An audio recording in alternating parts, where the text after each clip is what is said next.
Hello everyone, welcome back to my channel. So today is part 1 of our NORCET 10 mains mock test, जिसमें हम basically NCLEX based MCQ practice करेंगे, like scenario, priority, decision making type of questions की practice करेंगे. Okay, so start करते हैं with the first question. जो आज का जो हमारा टॉपिक है वो मेंटल हेल्थ, नर्सिंग, स्किज़ोफ्रेनिया से रिलेटेड है. ठीक है ना. सो फर्स्ट क्वेश्चन हमारा है, when a client expresses concern about the dangers of psychotropic medication and refuses to take them, what should be the nurse's initial intervention? समझ में आया आपको? मतलब कि जो क्लाइंट है वो रिफ्यूज कर रहा है, because refuse to take them because of the danger psychotropic medication, है ना. तो आप क्या उसको इनिशियल इंटरवेंशन दोगे? फर्स्ट है, firmly insist that the client adhere to the prescribed medication regimen. Okay. B है, delay administering the medication until the client exhibits less suspicion. C, inquire if the client would prefer to receive the medication via injection. And D, engage the client in a conversation about any past adverse experience with psychotropic medication. तो देखो यहाँ पे आपको कैसे करते जाना है. कभी भी साइकेट्रिक से रिलेटेड, मतलब साइकेट्रिक वाला मेडिकेशन हो गया, साइकेट्रिक पेशेंट से रिलेटेड हुआ ना, तो हमेशा हमें एक थेराप्यूटिक रिलेशनशिप मेंटेन करना है. So kind of help provide करना है, केयर प्रोवाइड करना है. आपको जजमेंटल नहीं होना है. ठीक है, उनको किसी भी डिसीजन के लिए फोर्स नहीं करना है. तो ये कुछ चीजों को आपको ध्यान में रखना है. ठीक है. सो आपको उसको एक्टिव लिसनिंग करना है ना. ये कुछ वर्ड्स होते हैं. ठीक है ना. और आपको प्रॉपरली इंफॉर्मेशन देना है. सबसे पहले अगर आप एक देखो, एक क्या बोला उन्होंने, firmly insist that the client adhere to the prescribed medication regimen. मतलब यहाँ पे आप क्या कर रहे हो, इंसिस्ट कर रहे हो.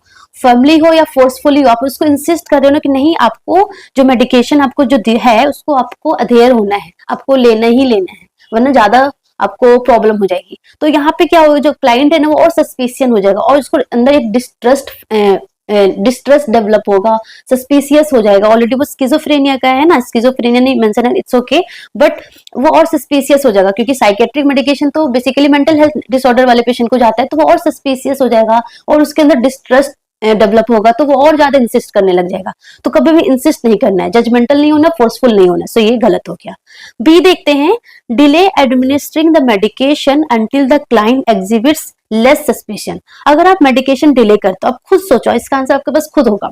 अगर आप मेडिसिन को देने से डिले करते हैं तो क्या हो सकता है, जो उसका जो सिम्टम्स है ना वो और डिटेरियोरेट हो सकता है ना, और डिटेरियोरेट हो सकता है और प्रॉब्लम बढ़ सकती है. तो डिले भी नहीं करना है. तो ये भी गलत हो जाएगा. ठीक है. सी क्या है, inquire if the client would prefer to receive the medication via injection. So inquire if the client would prefer to receive the medication via injection. अगर वो मना कर रहा है, अगर वो मना कर रही है, when a client expresses concern about the dangers of psychotropic medication and refuses to take them, वो बोल रही है कि इसको लेने से, इस मेडिकेशन को लेने से मतलब डेंजर्स है मेरे लिए या साइड इफेक्ट्स मुझे ज्यादा हो रहे हैं, एंड उसको आप बोलोगे कि आप विया इंजेक्शन ले लो, तो उसके अंदर और वो जो है ना सस्पिशियस जो है, डिस्ट्रस्ट जो है वो और डेवलप हो जाएगा, एंड वो और लाइक वो करेगा कि ये मतलब ये जो नर्स है वो मेरे लिए कुछ सोच नहीं रही है. तो ये भी नहीं करना है. ठीक है ना. Engage the client in conversation about any past adverse experience with psychotropic medication, and this is very important. तो अगर वो मना कर रही है कि मैं नहीं लूंगी, ये मेरे डेंजर है, तो आप उससे पूछो, उससे आप एंगेज करो, उससे पूछो कि पास्ट में आपको कभी कुछ प्रॉब्लम हुई है इससे, है ना. पास्ट में कोई प्रॉब्लम हुई तो वो बताएगा कि हाँ मेरे साथ ये प्रॉब्लम हुई है. ठीक है ना. सो आप उसको एक्टिव लिसनिंग यहाँ पे कर रहे हो. ठीक है ना. प्लस जो भी वो बताएगा उसके बाद आपको एजुकेट करना है अबाउट द एक्यूरेट इन्फॉर्मेशन की जो भी साइड इफेक्ट्स था वो क्यों था, एंड इस मेडिकेशन का साइड इफेक्ट्स क्या हो सकता है ना. सो आपको प्रॉपरली एजुकेट करना है. सो यहाँ पे हमें इंगेज करना है क्लाइंट को in a conversation about any past adverse experience with psychotropic medication. ठीक है. एंड जो भी उसका पास्ट का जो भी है उसको एक्सप्लोर करना है, उसको बताना है वो किस मेडिकेशन की वजह से था, है ना. सो ये हो गया. एंड लेट सपोज अगर वो जो भी साइड इफेक्ट्स अगर पेशेंट बताता है, एंड हो सकता है कि वो उस मेडिकेशन की वजह से भी हो सकता है, तो कुछ ऑल्टरनेटिव आपको डॉक्टर को बताना है, कुछ ऑल्टरनेटिव मेडिकेशन का, बिकॉज इससे इसको साइड इफेक्ट हो रहा है. बट इंपॉर्टेंट है कि आपको first of all you have to engage the client और ask the client in about any past adverse experience with psychotropic medication. यहाँ पे आपको इंसिस्ट नहीं करना है या फिर डिले नहीं करना है या फिर आपको इंजेक्शन के थ्रू वो ड्रग नहीं देना, क्योंकि हो सकता है कि बहुत सारे ड्रग्स का वो वाला जो फॉर्म है वो इंजेक्टेबल फॉर्म भी नहीं होता है, सो ये तो वैसे भी गलत हो गया। तो आंसर क्या होगा, D is the correct answer. जो आपका जो इनिशियल इंटरवेंशन क्या होगा, आपको उससे बातें करनी है और कि आपको पास्ट में क्या क्या प्रॉब्लम हुई थी, क्योंकि वो बोल रहा है ना मेरे लिए डेंजर है, इट मींस कि पास्ट में कुछ प्रॉब्लम हुई थी तभी उसको डेंजर लग रहा है ना। ओके, सेकंड क्वेश्चन क्या है, सेकंड क्वेश्चन है nurse Moore is formulating a care plan for Jenna who has been diagnosed with schizophrenia predominantly exhibiting the negative symptoms, very important. Based on this diagnosis, which aspect would nurse more expect to be a primary concern in Jenna's care?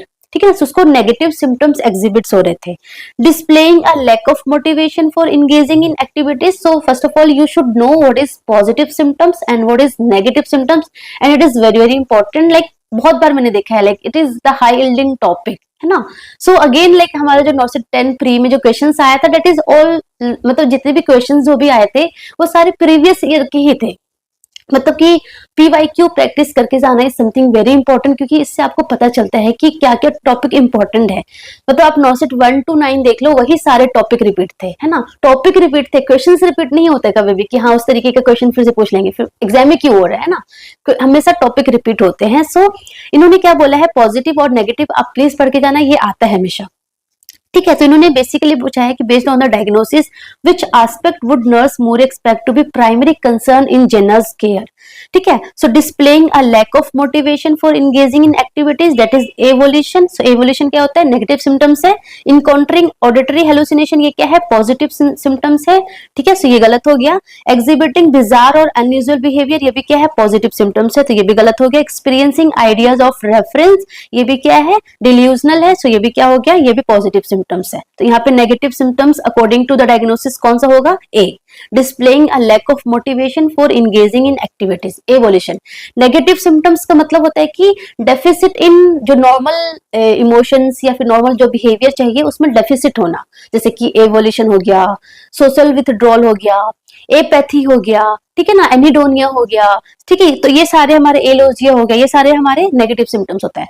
Positive मतलब कि extra symptoms present होता है, extra behaviour present होगा, abnormal, it is abnormal, extra abnormal behaviour present होगा, जैसे कि hallucination हो गया, डिल्यूजन हो गया, बिजार बिहेवियर हो गया, है ना, डिसऑर्गेनाइज स्पीच हो गया। तो ये सारे हमारे पॉजिटिव सिम्टम्स में आते हैं। तो ये इंपॉर्टेंट क्वेश्चन है, ठीक है। थर्ड क्वेश्चन है नर्स एंडरसन इज इवेल्युएटिंग कैसी who has been diagnosed with disorganized schizophrenia। तो हमारे टाइप्स ऑफ स्किजोफ्रेनिया मैंने आपको पढ़ाया था मैंने अपनी MRP में, तो उसको क्या है, डिसऑर्गेनाइज्ड स्किजोफ्रेनिया है। Based on the diagnosis which behavior is nurse Anderson most likely to observe in कैसे। सो डिसऑर्गेनाइज मतलब इन्होंने बेसिकली क्या क्वेश्चन पूछा है कि डिसऑर्गेनाइज्ड में क्या क्या चीजें प्रेजेंट होगा। लास्ट लाइन देखो, लास्ट लाइन क्या बोल रहा है, which behavior is nurse Anderson most likely to observe in कैसे, कौन सा behaviour, a state of psychomotor immobility including the presence of flexi flexibility। देखो ये कहाँ पे होता है, ये हमारा होता है कैटाटोनिक स्किजोफ्रेनिया में, ये गलत हो गया। profound withdrawal from social interactions along with peculiar behavior and mannerism, and this is the example of disorganized। इसको हम हेबेफ्रेनिक स्किजोफ्रेनिया भी बोलते हैं, जिसका जो प्रोग्नोसिस से सबसे वर्स्ट होता है, ठीक है। सो यस ये हो सकता है। सी क्या है, lack of acute symptoms but evident difficulty in fulfilling the roles effectively। so acute symptoms में lack है। acute symptoms का मतलब कि positive symptoms जैसे कि hallucination, delusion, disorganized speech, तो ये हमारा residual स्किजोफ्रेनिया का एग्जाम्पल है।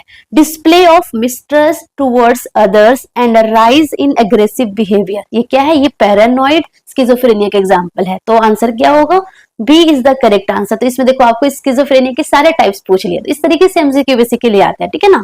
Coming to the fourth question, nurse Smith is evaluating a new client admitted with schizophrenia, okay, focusing on identifying positive symptoms of the condition among the listed symptoms, which one is classified as a positive symptoms of schizophrenia? A, tendency to withdraw from social interaction, that is the social withdrawal हो गया। B, emotional unresponsiveness, that is affect in flattening C is the presence of delusion and D is the lack of pleasure in activities, that is anhedonia. तो आप मुझे इसका answer comment में बताना है कि इसमें से आंसर क्या होगा, and it is very simple. अभी मैंने सेकंड क्वेश्चन इसी तरीके का करवाया था, तो आपको ये इजिली आता होगा. ठीक है. Coming to the fifth question, that is nurse Peterson is attending to Ernest. मतलब आपको चीजें समझ में आ रही है ना. Like mental health nursing schizophrenia से रिलेटेड, स्किजोफ्रेनिया टॉपिक से मतलब इस तरीके का एमसीक्यू बन सकता है, तो वो आपको पता होना चाहिए. एनक्लिक्स बेस्ड है ना.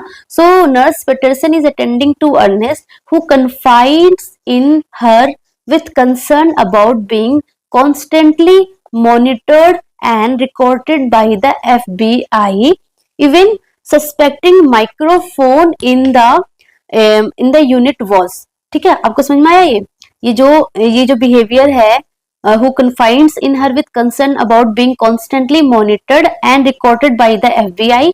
ठीक है. Even suspecting microphone in the unit was very very important. ठीक है ना. So ये आपको समझ में आना चाहिए. कौन सा है ये पैरानॉइड स्किजोफ्रेनिया है. पैरानॉइड स्किजोफ्रेनिया है ना. Considering the need to provide a therapeutic response to Ernest express belief, what approach should nurse Peterson take?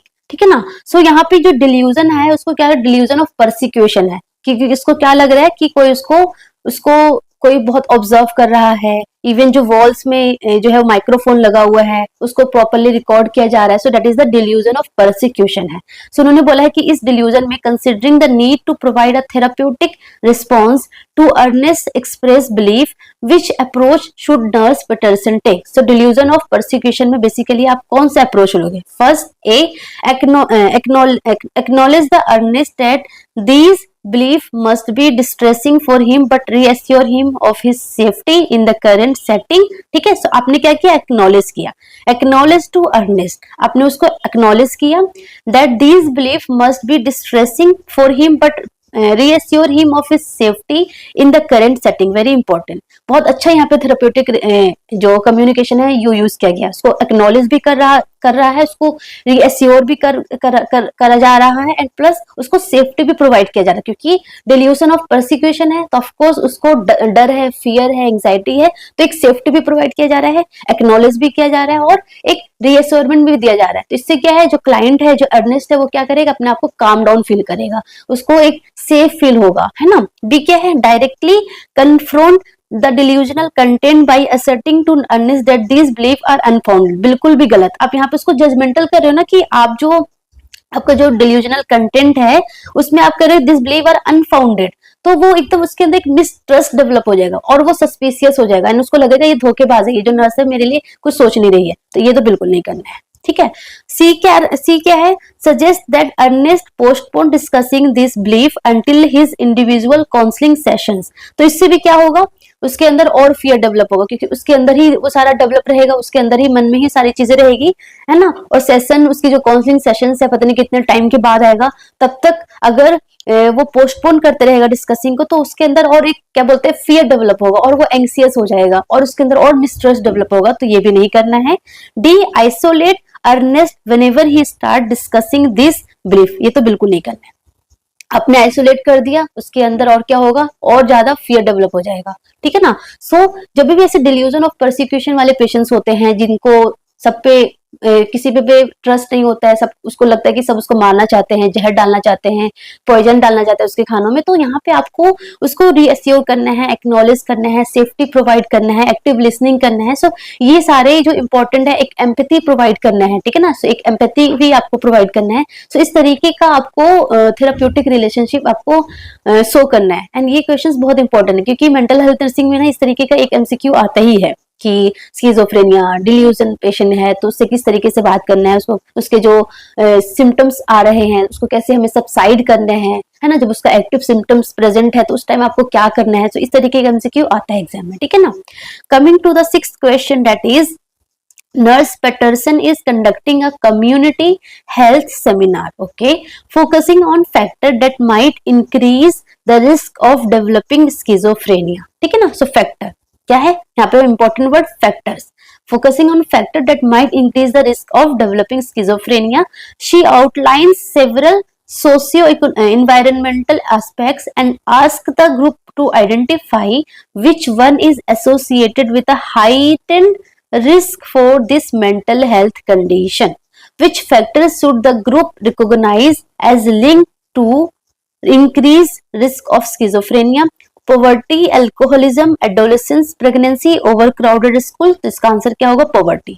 क्योंकि पॉवर्टी से क्या होता है, क्रोनिक स्ट्रेसेस होते हैं, ठीक है ना, प्रॉपरली हेल्थ को ध्यान नहीं दे पाते हैं क्योंकि पॉवर्टी है, पुअर है, ठीक है, प्लस पुअर न्यूट्रिशन भी होता है। सो ये जो है ना, पॉवर्टी जो है it increase the risk for schizophrenia. Alcoholism जो है वो डायरेक्टली स्किजोफ्रेनिया के रिस्क को इंक्रीज नहीं करता है, but yes schizophrenia and alcoholism है तो चांसेस और इंक्रीज हो जाएगा, बट डायरेक्टली ये लिंक नहीं है, ठीक है ना। सो पॉवर्टी डायरेक्टली लिंक है, एडोलेसेंस प्रेगनेंसी भी नहीं है directly link, and overcrowded school से भी इतना ज्यादा डेटा नहीं है कि ये डायरेक्टली स्किजोफ्रेनिया के रिस्क को इंक्रीज करता है। तो आंसर क्या है? Poverty. Socio environmental aspect that increase the risk for schizophrenia, that is the poverty. Poverty is very important, ठीक है ना, and genetic factor, some genetic factor भी इंपॉर्टेंट है। Coming to the 7th question, that is nurse Wilson is working with Arnold who has been experiencing auditory hallucination, very important, auditory hallucination for several years, ठीक है। Arnold expresses that these voices hinder his participation in a social skills training program at the community health center, ठीक है। Considering the most suitable intervention, देखो intervention is something very very important, medical, surgical, nursing देख लो, psychiatric देख लो आप, ओबीजी देख लो आप, पीड्स देख लो, इन चारों में ना इंटरवेंशन से रिलेटेड एमसीक्यू आता ही है, क्योंकि बेसिकली ऑल यू नीड की आपने डिजीज तो पढ़ लिया, बट आपका इंटरवेंशन क्या होगा, आपका नर्सिंग इंटरवेंशन क्या होगा, वो आपको पता होना चाहिए, ठीक है ना। Considering the most suitable intervention, what should nurse Wilson focus on, मतलब कि पेशेंट किस चीज का है, आर्नोल्ड को क्या है, ऑडिटरी हेलुसिनेशन है, बहुत सालों से है, जिसकी वजह से वो वॉइसेस की वजह से ना वो सोशल स्किल्स ट्रेनिंग में प्रॉपरली वो पार्टिसिपेट नहीं कर पाता है। तो आप यहाँ पे क्या इंटरवेंशन दोगे? A, helping and Arnold identify and use coping strategies to manage the hallucination, very important, yes it can be done, it can be done, कि हम उसको पहले आइडेंटिफाई करेंगे एंड एक कोपिंग स्ट्रेटेजी उसको प्रॉपरली देंगे, सो दैट वो कोपिंग स्ट्रेटेजी को फोकस करके जो ऑडिटरी जो हेलुसिनेशन है उसको लाइक क्या बोलते हैं, एलिमिनेट करे, उसको डिस्ट्रैक्ट करके जो सोशल स्किल्स है उसमें वो पार्टिसिपेट कर पाए, ठीक है ना। B, recommending Arnold take a break from the programme until the voice subside, बिल्कुल गलत, क्योंकि अगर वो ब्रेक लेता है तो उससे क्या होगा, और उसके अंदर जो ऑडिटरी हेलुसिनेशन जो है वो ब्रेक लेने से, तो ऐसा तो नहीं है ब्रेक ले लेगा तो वो जो वॉइसेस है वो एकदम खत्म हो जाएगा, उसको ऑलरेडी उसको सेवरल ईयर्स से है तो उसको उसके साथ जीना है, तो उसमें हमें कोपिंग स्ट्रेटेजी ही सिखानी होगी। ब्रेक लेने से वो उसके अंदर वो जो स्किल है वो डेवलप नहीं होगी और क्या होगा, डिले होगा, तो ये हमें नहीं करना है। C, suggesting Arnold confront the voices directly to lessen their impact, बिल्कुल गलत, कभी भी ऐसे जो भी ऑडिटरी हेलुसिनेशन में जो भी वॉइसेस आती है कभी भी उसके साथ कन्फ्रंट नहीं करना चाहिए, बिल्कुल गलत। D, encouraging Arnold to ignore the voices and focus on the programme activities, तो विदाउट कोपिंग स्ट्रेटेजी वो उसको इग्नोर नहीं कर सकते हैं, तो हमें क्या करना है, हमें कोपिंग स्ट्रेटेजी सिखानी है कि आपको अपने टास्क पे कैसे फोकस होना है, कैसे आपको डिस्ट्रैक्शन मेथड आपको उसको सिखाना है कि कैसे उसको डिस्ट्रैक्ट करना है, ठीक है ना। इंगेजिंग इन माइंडफुलनेस आपको सिखाना है कि कैसे आपको माइंडफुलनेस रहना है। सो आपको बेसिकली पेशेंट को क्या सिखाना है, आर्नोल्ड को क्या सिखाना है, coping strategies to manage this hallucination, so that वो किसमें, वो सोशल स्किल ट्रेनिंग में वो पार्टिसिपेट कर पाए, डेली एक्टिविटीज में वो पार्टिसिपेट कर पाए, ठीक है ना। सो आंसर क्या होगा, A is the correct answer, ठीक है। 8th क्वेश्चन क्या है, nurse Gonzalez is providing education to the family of a client with schizophrenia, ठीक है, focusing on how to manage symptoms when the client becomes upset और anxious. समझ में आया, मतलब कि जो क्लाइंट है वो किस चीज का है, पेशेंट किस चीज का है, स्किजोफ्रेनिया का है, तो जब वो सिम्टम्स आएगा, कौन सा सिम्टम्स, अपसेट हो गया या फिर एंग्जियस होगा, तो उसको मैनेज कैसे करना है। In her guidance which strategy would nurse Gonzalez recommend as helpful in this situation? A, instruct the family to contact the therapist immediately to request a change in medication बिल्कुल गलत। देखो जो छोटे मोटे जो सिम्टम्स है, माइल्ड एंग्सियस है, mild upset है, तो ऐसा नहीं कि माइल्ड थोड़ा सा भी अपसेट हुआ, थोड़ा सा भी एंग्जाइटी डेवलप हुआ तो फटाफट क्या करना है, मेडिकेशन ही चेंज करना है या फिर हॉस्पिटल ही आ जाना है। हमें पेशेंट को एजुकेट करना है, उनके रिलेटिव को एजुकेट करना है कि माइल्ड सिम्टम्स को आप कैसे आपको सबसाइड कर सकते हो, है ना, with properly like some coping strategy हो गया, है ना। सो इस तरीके से हमें सिखाना है, जैसे कि अगर एंग्सियस डेवलप हो रहा है तो आपको कैसे माइंडफुलनेस होना है, कैसे आपको क्या बोलते हैं डिस्ट्रैक्ट करना है चीजों को, तो ये चीजें हमें सिखा के भेजना है आपको। डीप ब्रीदिंग टेक्निक कैसे करना है, मसल रिलैक्सेशन करना है आपको, ठीक है ना। सो दैट ये जो नॉन इन्वेजिव है, प्रैक्टिकल टाइप ऑफ टिप्स, ये हमें पेशेंट को सिखा के भेजना है, ठीक है ना। सो ऐसा नहीं कि थोड़ा सा भी अपसेट या फिर एंग्सियस हुआ तो फटाफट उसको थेरेपिस्ट से इमीडिएटली कांटेक्ट करना है सो दैट वो मेडिकेशन चेंज करे, ये गलत है। B, suggest waiting until the client's anxiety intensifies before taking any action, बिल्कुल गलत। ऐसा भी नहीं है कि धीरे धीरे वो एंजाइटी डेवलप होते होते बहुत ज्यादा जब होगा तब आपको इंटरवेंशन देना है, आपको कम से ही स्टार्ट करना है। तो थोड़ा सा हल्का वो अपसेट या फिर एंग्सियस हो रहा है तो आपको क्या बोलते हैं डीप ब्रीदिंग टेक्निक हो गया, मसल रिलैक्सेशन हो गया, है ना। सो ये टेक्निक्स जो है वो सिखानी है। सो एकदम क्लाइंट की जो इंटेंसिफाई हो जाएगा, जब वो डिटेरियोरेट हो जाएगा तब आपको एक्शन लेना नहीं है, ये बिल्कुल गलत। Recommend encouraging the client to use relaxation technique, yes they have previously learned, ठीक है, ये हमें रिकमेंड करना है कि जो भी आपने पहले कोई भी relaxation technique like deep breathing हो गया, मसल रिलैक्सेशन हो गया, जो भी टेक्निक सीख रखा है उसको यूज करना है, तो ये हो सकता है answer. D, advise the family to seek hospitalisation for the client immediately until the crisis subsides, ये भी बिल्कुल गलत है कि माइल्ड थोड़ा सा भी माइल्ड प्रॉब्लम होगा एकदम से हॉस्पिटलाइजेशन या फिर मेडिकेशन रेजिमेन चेंज करना ये सॉल्यूशन नहीं है। माइल्ड सिम्टम्स के लिए हमें एजुकेट करना है कि वो घर पे ही कैसे रिजॉल्व कर सकते हैं बाय नॉन इन्वेजिव मेथड्स, है ना, प्रैक्टिकल मेथड हमें टीच करना है, एजुकेट करना है। तो आंसर क्या होगा, C is the correct answer, क्योंकि अपसेट और एंग्सियस के लिए लाइक डीप ब्रीदिंग हो गया, मसल रिलैक्सेशन हो गया, माइंडफुलनेस हो गया, सो ये हमारे कुछ इंपॉर्टेंट प्रैक्टिकल टिप्स जो हम एजुकेट कर सकते हैं अपने पेशेंट को, ठीक है। 9th क्वेश्चन क्या है, nurse Thompson is discussing the components of psychosocial rehabilitation program for a client with schizophrenia. She explains what the program typically includes but also mentions something that is not a usual focus of such program. Which of the following is not typically emphasized in a psychosocial rehabilitation program for schizophrenia? Answer क्या बोला, not.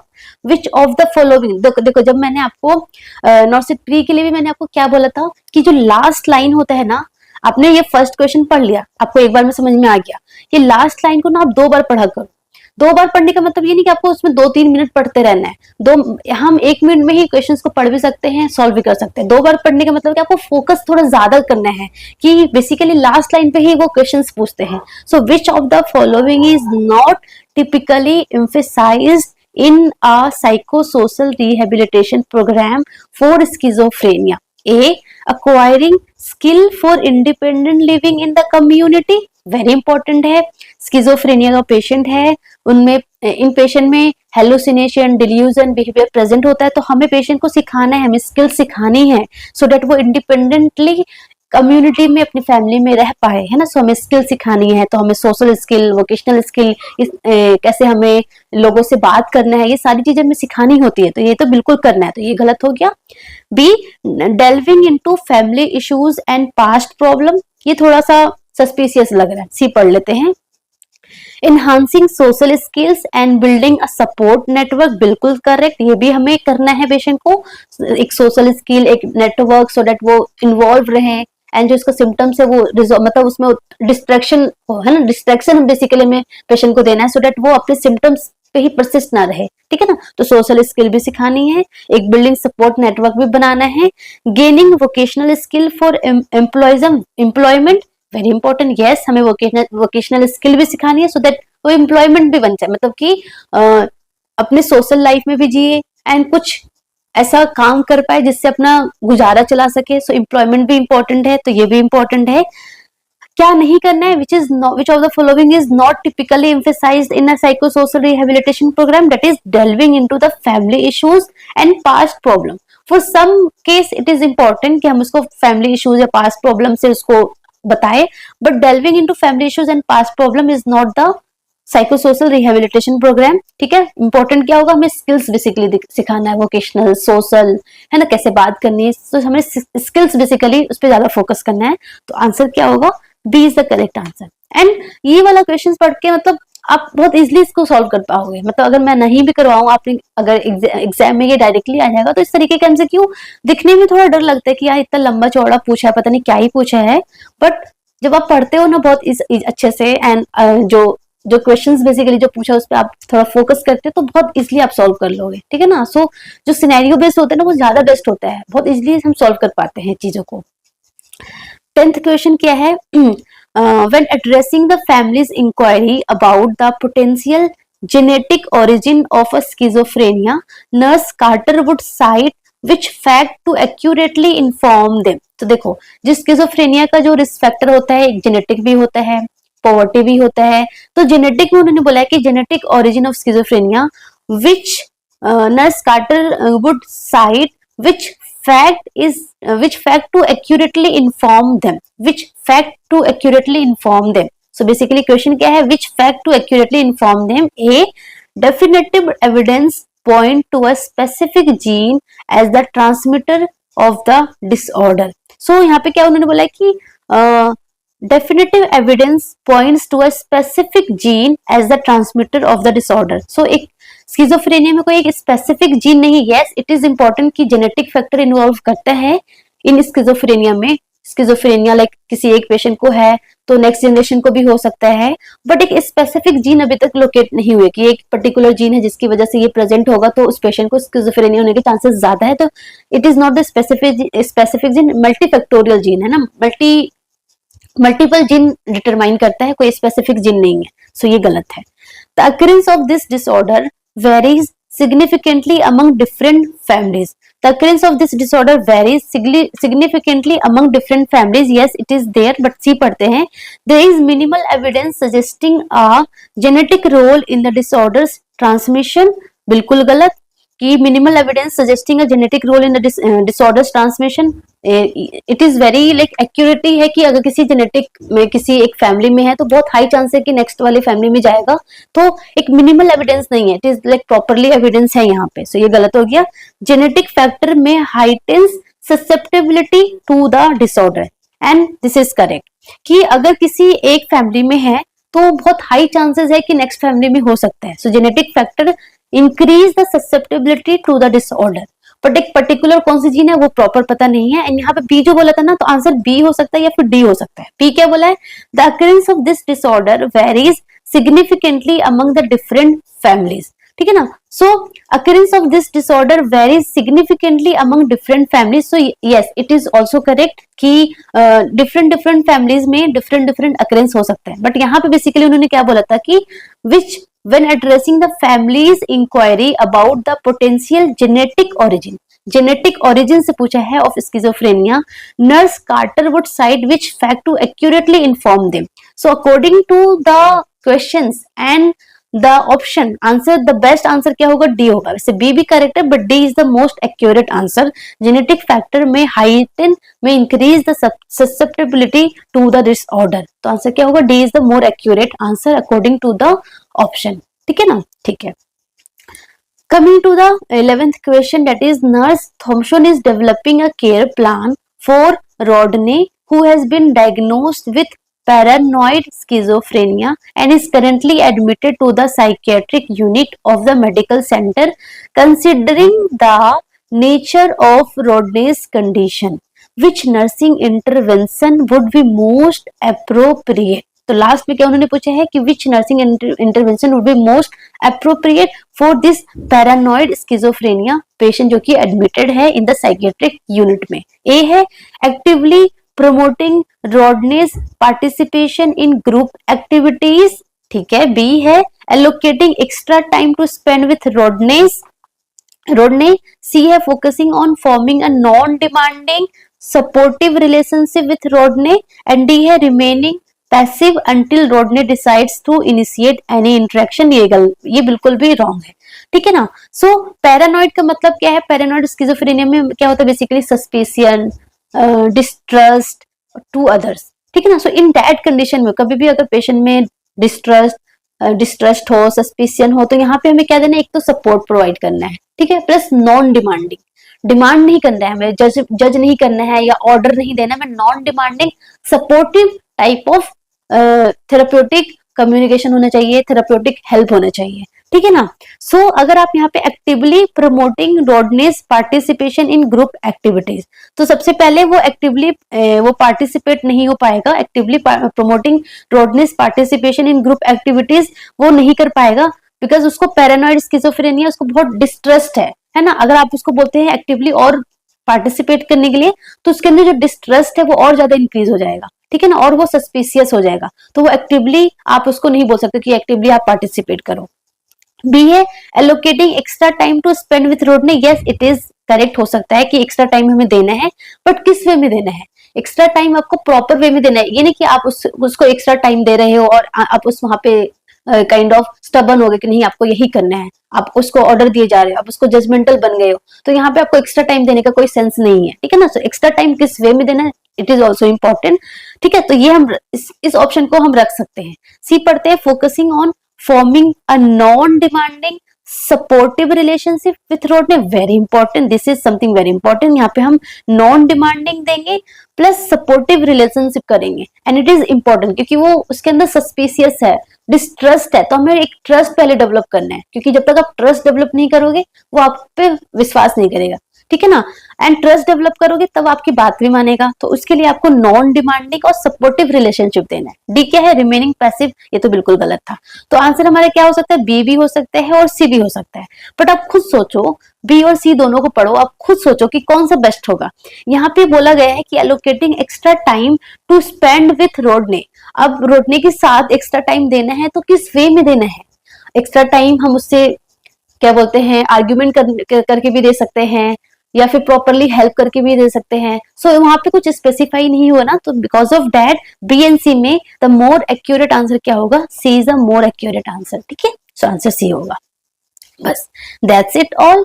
सो हमने आज 11-12 MCQ practice किया है, and ये पूरा properly किसके था, एनक्लेक्स बेस्ड था, एनक्लेक्स बेस्ड था। तो प्लीज इसको आपको ज्यादा टाइम नहीं लगेगा, हार्डली अगर आप 1.5 1.75 एक्स की स्पीड से करोगे तो 25 मिनट्स लगेगा, है ना, जो कि आप ड्यूरिंग जब आप मील ले रहे हो तब देख लो। सो आपका टाइम भी बचेगा एंड एक प्रॉपरली आपको समझ में भी आ जाएगा। सो इस तरीके से इसमें आपको बेसिकली क्या था, मेंटल हेल्थ नर्सिंग स्किज़ोफ्रेनिया से रिलेटेड था कि थेराप्यूटिक रिलेशनशिप उनके साथ कैसे होना चाहिए, कैसे उनको हेल्प देना है, क्या, ठीक है। सो इस तरीके से हमारा एमसीक्यू था। Okay, so that's all about today, thank you so much, all the best, and लगे रहो, जमे रहो, अच्छे से पढ़ते रहो। रिजल्ट का वेट नहीं करना है कि रिजल्ट आएगा उसके बाद पढ़ना है, नो, नॉट एट ऑल, आपको पढ़ाई स्टार्ट कर देनी है, ठीक है। Okay, so thank you so much.